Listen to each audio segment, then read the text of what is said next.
8/11/2021 माननीय उच्च न्यायालयाने विलिनीकरणाच्या संदर्भात त्रिसदस्य समिती नेमली होती आणि या त्रिसदस्य समितीला विलिनीकरणाच्या मुद्द्यावरती निर्णय घेण्यासाठी सांगितलं होतं। हा निर्णय त्रिसदस्य समितीने 12 आठवड्यामध्ये घ्यायचा होता। त्यानंतर तो मुख्यमंत्र्यांच्या सहीनिशी किंवा मुख्यमंत्र्यांच्या मान्यतेनुसार न्यायालयात सादर करायचा होता।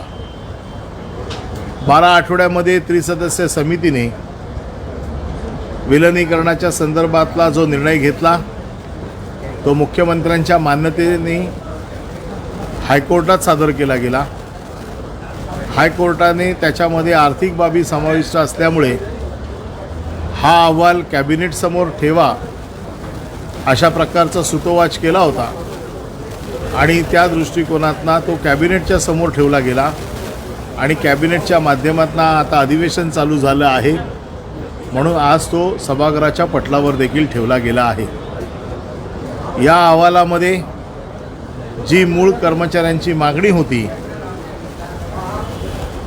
की एसटी कर्मचाऱ्यांचं राज्य शासनामध्ये विलिनीकरण करावं, ही मागणी त्रिसदस्य समितीने अमान्य केलेली आहे। ही मागणी त्यांची फेटाळून लावण्यात आलेली आहे। त्यासाठी त्यांनी प्रशासकीय बाबी, आर्थिक बाबी आणि कायदेशीर बाबी या तिन्ही पातळ्यांवरती व्यवस्थित अभ्यास करून त्यांनी आपलं मत हे माननीय उच्च न्यायालयाला कळवलेलं आहे। या सर्व तिन्ही बाबींवर महामंडळात ह्या कर्मचाऱ्यांचं विलिनीकरण होणार नाही हे स्पष्टपणे नमूद केलं आहे। पण त्याचबरोबर त्यांनी एस टी महामंडळाला काही सूचना केल्या ज्यामध्ये एस टी महामंडळाच्या उत्पन्नाचं स्तोत्र कसं वाढावं किंवा त्या बाबतीत काही उपाययोजना करता येतील का, किंवा जोपर्यंत एस टी व्यवस्थित आर्थिक भार उचलण्यासाठी सक्षम होत नाही तोपर्यंत राज्य सरकारने एस टी महामंडळाला आर्थिक मदत करत राहिली पाहिजे अशा प्रकारच्या सूचना या शिफारसीमध्ये केलेल्या आहेत। ह्या शिफारसी विलिनीकरणाच्या ज्या बाबतीत कामगारांच्या कर्मचाऱ्यांची जी मागणी होती की विलिनीकरणाच्या बाबतीमध्ये त्यांच्या मनात जो प्रश्न होता की विलिनीकरण केलं तर आमच्या पगाराचा प्रश्न सुटेल, आम्हाला पगार आमचा वेळेवर होईल किंवा आमची पगारवाढ आम्हाला मिळेल, परंतु राज्य सरकारने हा संप चालू असतानाच कर्मचाऱ्यांचा पगार मूळ पगारात ज्यांना 1 ते 10 वर्ष झाली आहेत त्यांच्या मूळ पगारात 5,000 रुपये, 10 ते 20 वर्ष ज्यांची झालेली आहेत त्यांच्या मूळ पगारात 4,000 रुपये आणि 20 वर्षाच्या पुढील ज्यांची सर्व्हिस आहे त्यांच्या पगारात 2,500 रुपये मूळ वेतनात वाढ केली होती। आणि ही वाढ करून कामगारांचे पगार 10 तारखेच्या आतमध्ये होतील ही हमी राज्य सरकारने घेतली होती। म्हणजे ज्याच्यासाठी विलिनीकरणाचा हट्ट होता की पगार वेळेवर व्हावेत, पगार वाढवून मिळावेत, ह्या सगळ्या मागण्या आम्ही अगोदरच मान्य केल्या होत्या। आम्ही कर्मचाऱ्यांना वारंवार विनंती करत होतो की आपण कामावर या, आपल्या न्याय हक्कासाठी लढणं हा आपला हक्क आहे, परंतु एस टी बंद करून किंवा एस टीचं नुकसान करून आपल्याला कुठल्याही मागण्या पदरात पाडून देणं हे कोणालाही परवडणार नाही। कारण एस टी ही सर्वसामान्य माणसाची गरज आहे, गरीब जनतेची गरज आहे, ग्रामीण जनतेची गरज आहे। ग्रामीण भागातनं तालुक्याच्या ठिकाणी कॉलेजमधली मुलं, शाळेमधली मुलं, ज्येष्ठ नागरिक हे सर्रास एस टीचा वापर करत असतात। त्यामुळे गरीब माणसाची जी जननी आहे ती तुम्ही बंद करू नका असं वारंवार आव्हान आम्ही एस टी कर्मचाऱ्यांना करत होतो। परंतु या एस टी कर्मचाऱ्यांपैकी 28,000 कर्मचाऱ्यांनी त्याला प्रतिसाद देत कामावर आलेत। अजूनही बऱ्याच मोठ्या प्रमाणात कर्मचारी कामावर आलेले नाहीत ते विलिनीकरणाच्या या मुद्द्याची काय होतं याची वाट बघत होते आणि म्हणून आज हा निर्णय झालेला आहे. आता मी पुन्हा एकदा आपल्या माध्यमातून ह्या कर्मचाऱ्यांना पुन्हा एकदा आवाहन करतो की आपण कामावर यावं.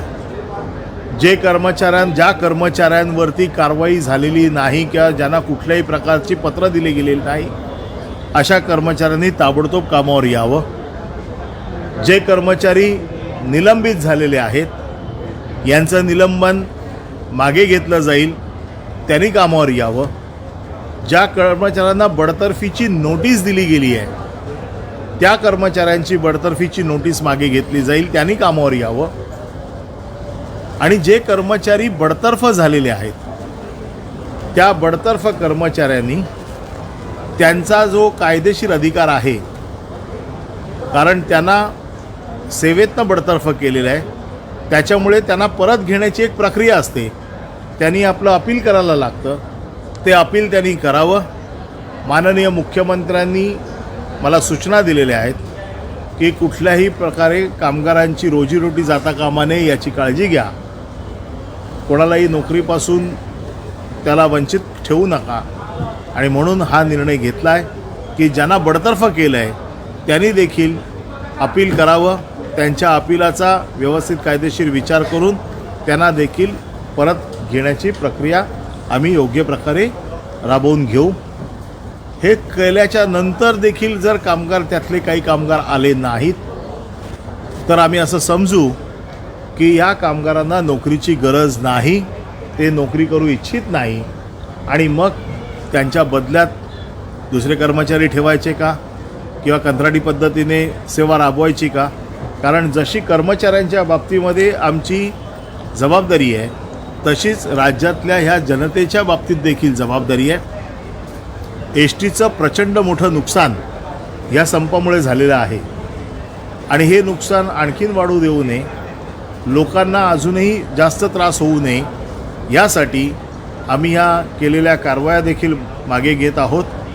परंतु ह्या कारवाई मागे घेताना यापुढे जर लोकांना जर असं वाटलं की कामावर येऊ नये तर आम्हाला वेगळे पर्याय वापरावे लागतील आणि त्याची जबाबदारी एस टी कर्मचाऱ्यांची असेल. एस टी कर्मचाऱ्यांच्या बाबतीमध्ये वेगवेगळ्या प्रकारे त्यांना भडकवलं जाते. कोण सांगते अन्नदान करा, कोण सांगत होतं दुखवटा आहे, कोण सांगतं आणखीन वेगवेगळ्या मार्गाने आत्महत्या करा. परंतु हे काही मार्ग नाहीत. आपण कामावर या, आपण आपली नोकरी सांभाळून आपले हक्क जे काही विषय आहेत ते चर्चा करून आपण सोडवू शकतो. परंतु अशा प्रकारे वेगळ्या वाटा चोखाळून आपले प्रश्न सुटणं शक्य नाही. आपण मला असं वाटतं कामावर या. अगोदरच आपण खूप होरपळलेले आहात. कोणाच्याही अफवांना किंवा कोणाच्याही भूलथापांना बळी न पडता आपण कामावर यावं असं आपल्या माध्यमातून मी आपल्याला आवाहन करत आहे. आव्हान सादर झालेले तुम्ही पुन्हा एकदा एस टी कर्मचारी संघटनाशी चर्चा करणार का हा संप मिटवण्यासाठी? कारण अजूनही काही एस टी कर्मचारी विविध एस टी डेपोमध्ये संपावरती आहेत. आत्ता मी माझं अधिकृत आवाहन केलेलं आहे. 10 तारखेच्या आतमध्ये या सगळ्या कर्मचाऱ्यांना, ज्यांना मी आता सांगितलं की ज्यांना बडतर्फ केलेलं नाही, ज्यांना निलंबन केलं आहे, ज्यांना बडतर्फीची नोटीस दिलेली आहे किंवा ज्यांच्यावरती कारवाई झालेली नाही, या सगळ्या कर्मचाऱ्यांनी 10 तारखेच्या आतमध्ये कर्मचाऱ्यांनी कामावर यावं अशी मी आपल्या माध्यमातून त्यांना विनंती करतो. जे कर्मचारी बडतर्फ झालेले आहेत त्यांचा कायदेशीर जो कालावधी 3 महिन्याचा आहे, 3 महिन्याच्या आतमध्ये त्यांनी अपील करायचं आहे. ते अपील त्यांनी करावं. काही लोकांचा अपीलचा पिरियड संपलेला असेल तर त्यांना 15 दिवसाची मुदतवाढ आम्ही अजून देऊ. परंतु कायदेशीर प्रक्रिया आटपून त्यांनी कामावरती यावं अशी मी पुन्हा एकदा त्यांना विनंती करतो. वारंवार सरकारने धर्माची भूमिका कर्मचाऱ्यांसंदर्भात घेतली, त्याचा गैरफायदा सुद्धा कर्मचारी घेत तर त्याला त्या बाबतीत उचलवलं जातं असं एक मतप्रवाह निर्माण झालेला आहे. कसं आहे, सांगते ती शेवटची 10 तारीख असणार आहे का परत मुवा? ही शेवटची 10 तारीख एवढ्यासाठी सांगतो कारण कर्मचारी शेवटी गरीब आहे. कोणी किती त्याला काही जरी सांगितलं तरी त्याचं नुकसान होऊ नये अशी आमची खरं याच्यापेक्षा कठोर पावलं सरकार उचलू शकतं. परंतु शेवटी लोकांचा पण प्रश्न आहे. आमची आमची एक भावना आहे की एस टीचा कर्मचारी हा आपलाच आहे. याच्यावरती कठोर कारवाई होऊ नये आणि म्हणून आम्ही ह्या सगळ्या गोष्टी थोड्याशा सावधपणे घेतो आहे. याचा अर्थ असा नाही की सरकार शेवटपर्यंत हाच विचार करत राहील. ही 10 तारीख आम्ही त्यांना दिलेली आहे. या उपरही जर ते आले नाहीत तर त्यांना नोकरीची गरज नाही असं आम्ही समजू. सर, सदाभाऊ खोत म्हणाले सरकारने कर्मचाऱ्यांची फसवणूक केली आणि आम्ही यासाठी रस्त्यावर होतो. सदाभाऊ खोत यांच्याशी चर्चा करून एक मार्ग मी काढला होता, जो त्यांच्याचशी चर्चा करून काढला होता. सदाभाऊ खोतना देखील त्या कामगारांनी धुडकावून लावलेला आहे.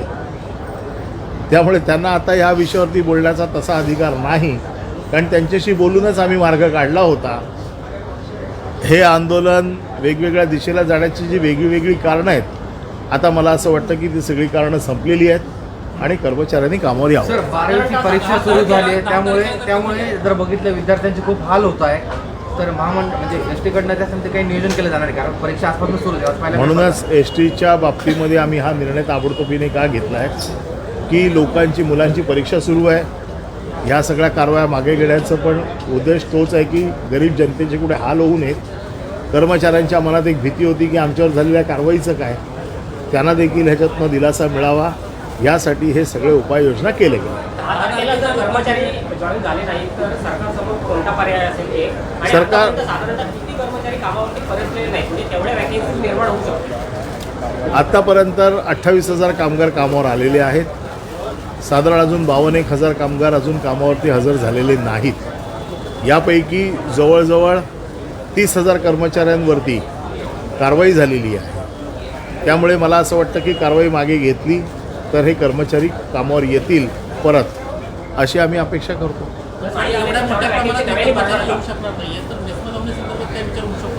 नाही, मेस म्हणूनच मी म्हटलं की मेस्मा किंवा हे कुठलेही पर्याय वापरायचे, आत्तापर्यंत सरकारने हे पर्याय वापरले नव्हते. आता 10 तारीख आम्ही हे शेवटचा त्यांना आम्ही हा एक पर्याय दिलेला आहे. हा पर्याय संपल्याच्या नंतर सरकार कडकपणे विचार करेल की याबाबतीत काय करायचं. धन्यवाद.